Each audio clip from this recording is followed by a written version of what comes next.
ಇಲ್ಲೊಂದು ಮಜಾ ಕೇಳಿ. ತಾಜ್ ಮಹಲ್ ವಕ್ಫ್ ಆಸ್ತಿ ಅಂತ ಒಬ್ಬ ಅಪ್ಲಿಕೇಶನ್ ಹಾಕ್ತಾನೆ. ಇದಕ್ಕೆ ನೋಡಿ ಕಾಕತಾಳೀಯ ಅಂದರೆ ಮಧ್ಯಪ್ರದೇಶ ಹೈಕೋರ್ಟ್ ನಿನ್ನೆ ಇದಕ್ಕೆ ಉತ್ತರ ಕೊಟ್ಟಿದೆ. ಬನ್ನಿ, ಏನು ಇದು ನಿನ್ನೆ ತಾನೇ ನಡೆದಂತಹ ಒಂದು ಘಟನೆ, ಅಚ್ಚರಿಯ ಘಟನೆ ನಡೆದಿದೆ. ಏನು ನಡೆದಿದೆ? ಮಧ್ಯಪ್ರದೇಶದ ಬುರ್ಹಾನ್ಪುರ್ನಲ್ಲಿ ಒಂದು ಕೋಟೆ ಇದೆ. ಕೋಟೆಯ ಒಳಗೆ ಒಂದು ಚಂದದ ಅರಮನೆ ಇದೆ. ಅಲ್ಲಿ ಶಾ ಶುಜಾ ನಾದಿರ್ ಶಾಗೆ ಸೇರಿದ ಗೋರಿ ಇದೆ. ನಾದಿರ್ ಶಾ ಗೋರಿ ಇದೆ. ಬುರ್ಹಾನ್ಪುರ್ನಲ್ಲೇ ಬಿಬಿ ಸಾಹೇಬ್ ಮಸೀದಿ ಕೂಡ ಇದೆ. ನೋಡಿ ಎಷ್ಟು ಇಂಟ್ರೆಸ್ಟಿಂಗ್ ಇದೆ ಅಂತಂದರೆ, ಮತ್ತೊಮ್ಮೆ ಹೇಳ್ತೀನಿ ನೋಡಿ. ತಾಜ್ ಮಹಲ್ ಮಧ್ಯಪ್ರದೇಶ ಬುರ್ಹಾನ್ಪುರಲ್ಲಿ ಕೋಟೆ, ಅಲ್ಲಿ ಶಾ ಶುಜಾ ಮತ್ತು ನಾದಿರ್ ಶಾಗೆ ಸೇರಿದ ಗೋರಿ, ಇವರೆಲ್ಲ ಆಳದವರು. ಬುರ್ಹಾನ್ಪುರದಲ್ಲಿ ಬಿಬಿ ಸಾಹೇಬ್ ಅವರ ಮಸೀದಿ ಕೂಡ ಇದೆ. ಅಷ್ಟು ತಮಗೆ ಆಸ್ತಿ ನಮ್ಮದು ಅಂತೇಳಿ ವಕ್ಫ್ ಬೋರ್ಡ್ ಅಪ್ಲಿಕೇಶನ್ ಹಾಕತ್ತೆ, ಅದು ನಮ್ಮದು ಅಂತ. ಯಾವಾಗ 2013 ಜುಲೈ 19ರಿಂದ ಈ ಪ್ರಕರಣ ನಡೀತಾ ಇತ್ತು. ಅದು ನಮ್ಮದು ಕೊಟ್ಬಿಡಿ ಅಂತೇಳಿ ಕಾನೂನು ಪ್ರಕಾರ ಕೊಡಬೇಕು 45 ದಿವಸದಲ್ಲಿ. ಆ ಜಾಗ ಯಾರ್ದು ಗೊತ್ತಾ? ಪುರಾತತ್ವ ಇಲಾಖೆಯದ್ದು, ಗೌರ್ಮೆಂಟದ್ದು. ಪುರಾತತ್ವ ಇಲಾಖೆ ಬಿಟ್ಟು ಕೊಡುತ್ತಾ? ಅವರು ಸೀದಾ ನಾವು ಡಾಕ್ಯುಮೆಂಟ್ ಏನ್ರಿ ಕೊಡೋದು? ನಾವು ಕೋರ್ಟ್ಗೆ ಹೋದ್ರು, ಅವರು ಹೈಕೋರ್ಟ್ಗೆ. ಇವ್ರು ಹೇಳ್ತಾರೆ ಹೈಕೋರ್ಟ್ಗೆ ಹೋಗೋಂಗಿಲ್ಲ, ಕೊಡಬೇಕು. ಅದೇ ಹೇಳುತ್ತೆ ಕೇಂದ್ರ ಸ್ವಾಮಿ, ಪುರಾತತ್ವ ಇಲಾಖೆ ಹೇಳ್ತು ಇದು ವಕ್ಫ್ದಲ್ಲಪ್ಪ, ಈ ಸ್ಮಾರಕ ಕೇಂದ್ರ ಸರ್ಕಾರದ ಆಸ್ತಿ, ತಾಜ್ ಮಹಲ್ ಎಲ್ಲ ಕೊಡೋಕ್ಕಾಗತ್ತಾ? ಈ ಇಲಾಖೆಯ ಮಾತು ಕೇಳ್ತು ಹೈಕೋರ್ಟ್. ನಿನ್ನೆ ಹೇಳುತ್ತೆ ವಕ್ಫ್ ಬೋರ್ಡ್ ಆಲ್ರೆಡಿ ಅದು ನಮ್ಮದು ಅಂತ ಹೇಳಿ ಆಗಿತ್ತು. ಇದು ನಮ್ಮದು, ಬರೋದು ಕೊಡು. ವಕ್ಫ್ ಬೋರ್ಡ್ ಆದೇಶವನ್ನು ರದ್ದುಪಡಿಸುತ್ತೆ ನ್ಯಾಯಾಲಯ. ವಿಚಾರಣೆ ವೇಳೆ ವಕೀಲರ ವಿರುದ್ಧ ನ್ಯಾಯಪೀಠ ಹೇಳುತ್ತೆ, ಏನ್ರಿ ಮನಸ್ಸಿಗೆ ಬಂದಾಗ ಯಾವ ಆಸ್ತಿಯನ್ನಾದರೂ ನಮ್ಮದು ಅಂತೀರಾ? ನಾಳೆ ತಾಜ್ ಮಹಲ್ ನಮ್ಮದು ಅಂತೀರಿ. ಕೆಂಪು ಕೋಟೆ ಇದೆಯಲ್ಲ, ಪ್ರಧಾನಿಗಳು ಆಗಸ್ಟ್ 15 ಮತ್ತು ಜನವರಿ 26 ಅಲ್ಲಿ ಫ್ಲಾಗ್ ಹಾಸ್ಟಿಂಗ್ ಮಾಡ್ತಾರಲ್ಲ, ಅದು ನಮ್ಮದು ಅಂತೀರಿ. ಘೋಷಿಸ್ಕೊಳ್ಳಿ ಆಗಿದ್ರೆ ಅಂತೇಳಿ ಸಖತ್ತಾಗಿ ಜೋರಾಗಿ ಮಾತಾಡಿ ವಿಚಾರಣೆ ವೇಳೆ ವಕೀಲರ ವಿರುದ್ಧ ಹರಿಹಾಯ್ದ ಪೀಠ. ಈಗ ಅರ್ಥ ಆಯ್ತಲ್ಲ ನಿಮಗೆ ಯಾಕೆ ಬದಲಾವಣೆ ಆಗಬೇಕು ಅಂತೇಳಿ. ಹಾಗಂತ ಮುಸ್ಲಿಮರಿಗೆ ಅನ್ಯಾಯ ಆಗಬಾರ್ದು, ಅದರಲ್ಲಿ ಎರಡು ಮಾತಿಲ್ಲ. ಯಾವುದೇ ಜನಜಾತಿಗೆ ಅನ್ಯಾಯ ಆಗಬಾರ್ದು, ಅವರ ಹಕ್ಕದು. ಆದರೆ ಹಿಂಗೆ ಕಾರಲ್ಲಿ ಹೋಗ್ತಿರೋದು, ಒಂದು ಒಳ್ಳೆ ಜಾಗ ಇದೆಯಲ್ಲ, ನಮ್ದಪ್ಪ, ಹಂಗಾಗಲ್ಲ ಅಂತ. ನಮ್ದಾಗಲ್ಲ ಅಂದ್ರೆ ನಾವು ಪಾಪ ಓಡ್ಬಂದು, ಸರ್ ಇದು ನಂದು ಸರ್, ನಂದು ಅಂದರೆ ಡಾಕ್ಯುಮೆಂಟ್ ತಗೊಂಬ. ಅಲ್ಲ ಸರ್, ಇದು ನಂದು, ನನ್ನ ಬಳಿ ಇದೆ, ನಿಮ್ಮದು ಹೆಂಗೆ ಹೇಳ್ತೀರಿ? ನೀವು ಡಾಕ್ಯುಮೆಂಟ್ ತಗೊಂಬ. ಈ ಕಾನೂನಲ್ಲಿ ನಾವು ಡಾಕ್ಯುಮೆಂಟ್ ಕೊಟ್ಟು ನೀನು ಮಾತ್ರ ಡಾಕ್ಯುಮೆಂಟ್ ಕೊಡಬೇಕು. ಆಮೇಲೆ ಒಂದು ವೇಳೆ ಕಂಪ್ಲೇಂಟ್ ಆಯ್ತು ಇರ್ಕೊಳ್ಳಿ, ಪಾಪ ಅವನೇನೋ ಒಂದು ಕಾಯ್ತಾ ಇರ್ತಾನೆ, ತಲೆ ಬಿಸಿ ಬೇಡಪ್ಪ, ಮಾರಿಬಿಟ್ಟು ಹೋಗ್ತೀನಿ, ಮಾರಂಗಿಲ್ಲ ಅವ. ಬೇಡ ಈಗ ಕಾನೂನು ಹೊಸದು ನಿರ್ಧಾರ ಮಾಡಿ ಚರ್ಚೆಗಳಾಗಲಿ. ವಿಸ್ತೀರ್ಣಕ್ಕಿಂತ ಜಾಸ್ತಿ ಇದೆ. ಅಂದರೆ ಒಂದು ದೇಶ ಎಷ್ಟು ದೊಡ್ಡದಿದೆ ಅದಕ್ಕಿಂತ ಜಾಸ್ತಿ ಇದೆ ಇವರು. 50 ದೇಶ, ಒಂದೊಂದೇ ದೇಶ, ನಾನು ಎಲ್ಲ ಸೇರಿಸಿ ಹೇಳ್ತಾ ಇರೋದಿಲ್ಲ. ಒಂದು ದೇಶ, ಈ ದೇಶ ಇದಕ್ಕಿಂತ ಜಾಸ್ತಿ, ಆ ದೇಶ ಅದಕ್ಕಿಂತ ಜಾಸ್ತಿ, ಆ ದೇಶ ಅದಕ್ಕಿಂತ, ಹಾಗೆ 60 ದೇಶ ಬರುತ್ತೆ, ಜಪಾನ್ಗಿಂತ ಜಾಸ್ತಿ, ಆ ಥರ. ಅರ್ಥ ಆಯ್ತಲ್ಲ? ಓಕೆ. ದೇಶಾದ್ಯಂತ ಬರೋಬ್ಬರಿ 30 ವಕ್ಫ್ ಬೋರ್ಡ್ಗಳಿವೆ. ಸ್ವಾತಂತ್ರ್ಯ ಬಂದಾಗ 52,000 ಆಸ್ತಿಗಳನ್ನು ಹೊಂದಿತ್ತು. 52,000 ಆಸ್ತಿಗಳು. 2009ರ ವೇಳೆಗೆ 3 ಲಕ್ಷ ನೋಂದಾಯಿತ ಆಸ್ತಿಗಳು. 2020ರ ಹೊತ್ತಿಗೆ ವಕ್ಫ್ ಆಸ್ತಿಗಳ ಪ್ರಮಾಣ 8.7 ಲಕ್ಷ.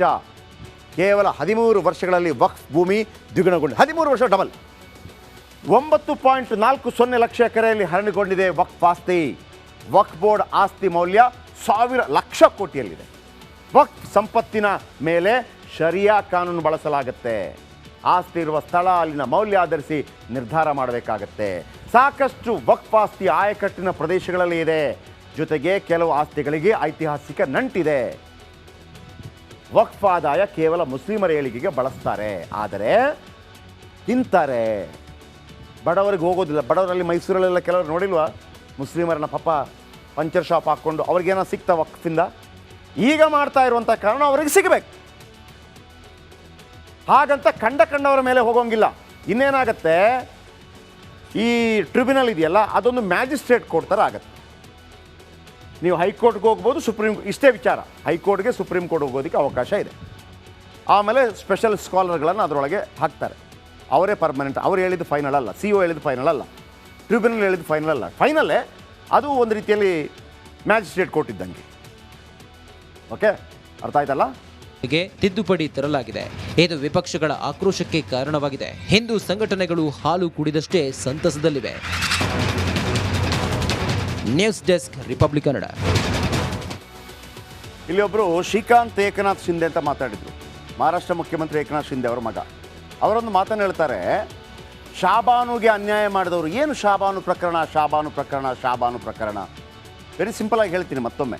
ಕಾಂಗ್ರೆಸ್ ವಿರುದ್ಧ ಯಾವತ್ತೂ ಕೂಡ BJP ಹರಿಹಾಯ್ತಾ ಇರುತ್ತೆ, ನೀವು ತಪ್ಪು ಮಾಡಿದ್ದೀರಿ ಅಂತೇಳಿ. ತಪ್ಪು ಮಾಡ್ತಾ ಅವತ್ತು ರಾಜೀವ್ ಗಾಂಧಿ ಸರ್ಕಾರ ಶಾಬಾನು ಅನ್ನೋಂಥ ಹೆಣ್ಣುಮಗಳಿಗೆ ಗಂಡ ಡಿವೋರ್ಸ್ ಕೊಡ್ತಾನೆ, ತಲಾಕ್ ಕೊಡ್ತಾನೆ. ಶಾಬಾನು ಅನ್ನೋಂಥ ಹೆಣ್ಣುಮಗಳಿಗೆ, ಮುಸ್ಲಿಂ ಹೆಣ್ಣುಮಗಳಿಗೆ ಗಂಡ ತಲಾಕ್ ಕೊಡ್ತಾನೆ. ಆಕೆ ಏನು ಮಾಡ್ತಾಳೆ? ಸುಪ್ರೀಂ ಕೋರ್ಟ್ಗೆ ಹೋಗ್ತಾಳೆ. ಸುಪ್ರೀಂ ಕೋರ್ಟ್ ಏನು ಹೇಳುತ್ತೆ? ಆಕೆಗೆ ಏನು ಪರಿಹಾರ ಕೊಡಿ ಅಂತ ಹೇಳುತ್ತೆ ಅಲ್ವಾ? ತಲಾಕ್ ಕೊಟ್ಟರೆ ಅಥವಾ ಡಿವೋರ್ಸ್ ಕೊಟ್ಟರೆ ಏನು ಮಾಡ್ತೀವಿ? ಗಂಡ ಏನು ದುಡ್ಡು ಕೊಟ್ಟಿಲ್ಲ ಅಂದರೆ ಕೋರ್ಟ್ಗೆ ಹೋಗ್ತೀವಿ. ಕೋರ್ಟ್ರೆ ಪರಿಹಾರ ಕೊಡ್ರಪ್ಪ, ಜೀವನಾಂಶ ಕೊಡ್ರಪ್ಪ ಅಂತ ಕೇಳುತ್ತೆ. ಸುಪ್ರೀಂ ಕೋರ್ಟ್ ಜೀವನಾಂಶ ಕೊಡಿ ಅಂತ ಹೇಳುತ್ತೆ. ಆಗ ಮುಸ್ಲಿಮರದಲ್ಲಿ ಒಂದು ವೈಯಕ್ತಿಕ ಕಾನೂನು ಅಂತಿದೆ. ಅಲ್ಲಿ ಅವ್ರು ಹೇಳೋದು ಹಿಂದೂಗಳಲ್ಲಿರುವಂಗೆ 7 ಜನ್ಮದಲ್ಲವು ಅಥವಾ 7 ಜನ್ಮದಲ್ಲಿ ನೀನೇ ಹೆಂಡತಿ ಆಗಿರುವಂತ ಅಲ್ಲ. ನಮ್ಮಲ್ಲೊಂದು ಅಗ್ರಿಮೆಂಟ್, ಗಂಡ ಹೆಂಡತಿಯನ್ನು ಬಿಟ್ಟ ತಕ್ಷಣ ಅವಳಿಗೇನು ಜೀವನಾಂಶ ಕೊಡಬೇಕು ಅಂತಿಲ್ಲ. ಬಟ್ ಸುಪ್ರೀಂ ಕೋರ್ಟ್ ಕೊಡ್ಲಿಕ್ಕೆ ಹೇಳ್ತಲ್ಲ. ಒಂದು ನಿಯೋಗ ಬಂದು ರಾಜೀವ್ ಗಾಂಧಿ ಅವರನ್ನ ಭೇಟಿಯಾಗುತ್ತೆ, ನಮ್ಮ ಇಸ್ಲಾಂನಲ್ಲಿ ಹಿಂಗಿಲ್ಲ ಅಂತೇಳಿ. ರಾಜೀವ್ ಗಾಂಧಿ ಏನು ಮಾಡಿದರು? ರಾಜೀವ್ ಗಾಂಧಿ ಸಂವಿಧಾನಕ್ಕೆ ತಿದ್ದುಪಡಿ ತಂದರು. ಆ ರೀತಿ ಮುಸ್ಲಿಂ ಮಹಿಳೆಯರಿಗೆ ಕೊಡೋಂಗಿಲ್ಲ ಅಂದರೆ ಶಾಬಾನಿಗೆ ದುಡ್ಡಿಲ್ಲ, ಜೀವನಾಂಶ ಇಲ್ಲ. ಹಾಗಿದ್ರೆ ಕಾನೂನಿಗಿಂತ ಮೇಲಾಗ್ಬಿಡ್ತಾ ಧರ್ಮ ಇಲ್ಲಿ ಅನ್ನುವಂಥ ಪ್ರಶ್ನೆ ಉದ್ಭವ ಆಯಿತು. ವೈಯಕ್ತಿಕವಾಗಿ ಕೆಲವು ನಂಬಿಕೆಗಳು ಬೇರೆ ವಿಚಾರ, ಆದರೆ ಹೆಣ್ಣುಮಗಳಿಗೆ ಆಗ್ತಾ ಇರುವಂಥ ಅನ್ಯಾಯ. ಆ ನಂತರ ಹಿಂದೂಗಳು ಸಿಡಿದೆದ್ರು ಅನ್ನೋ ಕಾರಣಕ್ಕಾಗಿ ರಾಮ ಮಂದಿರದ ದೇವಸ್ಥಾನ ಬೀಗ ಓಪನ್ ಮಾಡಿತು. ಇದೆಲ್ಲ ಕತೆ.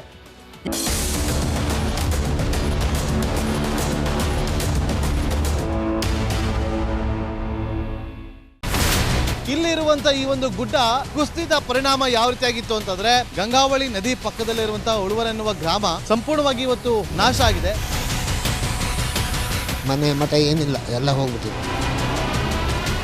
ಇವತ್ತು ರಿಪಬ್ಲಿಕ್ ಕನ್ನಡ ಮಾಡಿದಂತ ಒಂದು ವರದಿಯಿಂದಾಗಿ ಎಚ್ಚೆತ್ತುಕೊಳ್ಳುವಂತ ಕೆಲಸ ಸರ್ಕಾರ ಮಾಡಿದೆ, ಸಚಿವರು ಕೂಡ ಮಾಡಿದ್ದಾರೆ. 2 ಗಂಟೆಗೆ ಸುದ್ದಿ ಮೂಡಿಸಿದ್ದು 6 ಗಂಟೆಗೆ ಎಲ್ಲ ಸಚಿವರು ಮಿನಿಸ್ಟರ್ ಎಲ್ಲ ಬಂದು ಇಲ್ಲಿ ನೋಡೋಗಿದ್ದಾರೆ. ಎಲ್ಲಾ ಜನರಿಗೂ 1,20,000 ಮತ್ತೆ ಅವರಿಗೆ ಮನೆಗೆ 5 ಲಕ್ಷ. ಈ ಸುದ್ದಿಯನ್ನ ಎಲ್ಲ ಒಂದು ಅಧಿಕಾರಿಗಳಿಗೆ ಮೂಡಿಸಿದ್ದಕ್ಕಾಗಿ ರಿಪಬ್ಲಿಕ್ ಕನ್ನಡ ಟಿವಿಗೆ ಧನ್ಯವಾದ ಹೇಳಿ ಇಷ್ಟಪಡ್ತೇವೆ. ಮನೆನೂ ಕೊಡ್ತೇವೆ, ಮಕ್ಕಳ ಶಿಕ್ಷಣಕ್ಕೆ ತೊಂದರೆ ಆಗದೆ ಇದ್ದಂಗೆ ಹೆಲ್ಪ್ ಮಾಡ್ತೇವೆ. 1,20,000 ಮನೆ ಯಾರ್ದ್ರ ಡ್ಯಾಮೇಜ್ ಆಗಿದೆ ಅದನ್ನ ಕೊಡ್ತೀವಿ ಅಂತ ಒಪ್ಕೊಂಡಿದ್ದಾರೆ. ನಮ್ಮ ಕಷ್ಟಕ್ಕೆ ನೀವು ರಿಪಬ್ಲಿಕ್ ಕನ್ನಡದವರಾದಂತ ನೀವು ನೆರವಾಗಿರ್ತೀವಿ ನಾವು ನಂಬಿದ್ದೇವೆ. ಅವರಿಗೆ ಸೂರನ್ನ ಕಲ್ಪಿಸಿಕೊಡೋವರೆಗೂ ಕೂಡ ರಿಪಬ್ಲಿಕ್ ಕನ್ನಡ ಅವರಿಗೆ ಧ್ವನಿಯಾಗಿ ನಿಲ್ಲುವಂತ ಕೆಲಸವನ್ನ ಮಾಡುತ್ತೆ.